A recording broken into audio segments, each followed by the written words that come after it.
always say this is like you have a small pizza and you've got big guys fighting for the biggest share of this pizza.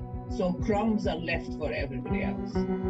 Dr. Mohga Kamal-Yanni is a global health policy advisor, and we know that you have worked for almost 40 years in the field of getting access to medicines and healthcare to everyone. What do you see as the major barriers, the hurdles to fair and equitable distribution of vaccines so far? We have two fundamental problems, as I say. One is the inadequate supply. The second one is the supply that we have has been hoarded by rich countries. The Pfizer and Moderna, for example, their vaccines that are produced in US soils are used for US people. Europe exports some of the vaccines produced in Europe, but still obviously prioritize Europeans and just didn't think about anybody else. And then what do you think are the roles of big pharma companies in contributing to the reality of unequal and inequitable distribution of vaccines so far? Well, pharmaceutical companies, they go after money. There's no doubt about that. So for them, if you have a deal with, let's say, the US or the UK with X millions of dollars, they will go for that. And then at this point, how do you think developing countries, especially those who are still struggling to get the COVID situation under control, really get a fair share of vaccines? The idea is COVAX will deliver vaccines for 20% of the population, of every population in the world. Then after that, you can buy more vaccines. Of course, what happened is totally different to that. Every rich country secured vaccines for its own people. And this is like you have a small pizza and you've got big guys fighting for the biggest share of this pizza. So crumbs are left for everybody else. The WHO said a variant first found in India is now officially a quote-unquote variant of concern.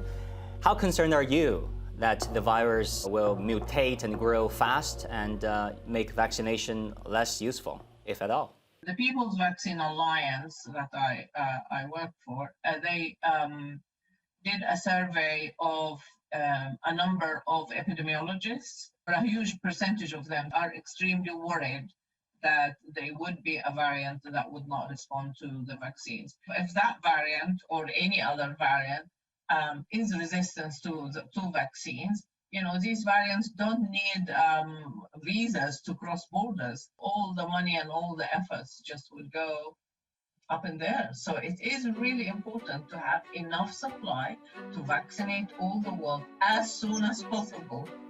Last week, the Biden administration said they agreed to support waiving intellectual property protection of COVID-19 vaccines.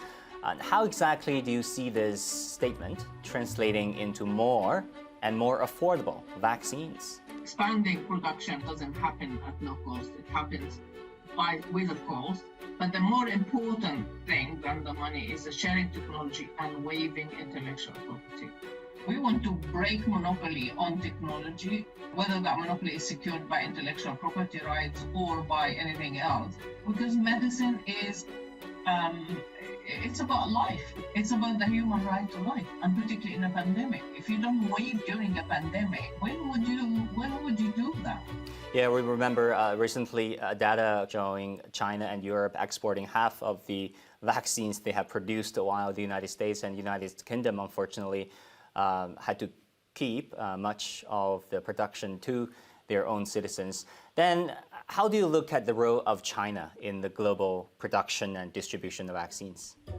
We have at least two companies that have vaccines in the market. Sinopharm particularly had an approval, emergency authorization from the World Health Organization a couple of days ago, which means that, okay, they have a vaccine that's effective 79% in preventing the symptoms and almost 100% in preventing death. So this is really good news.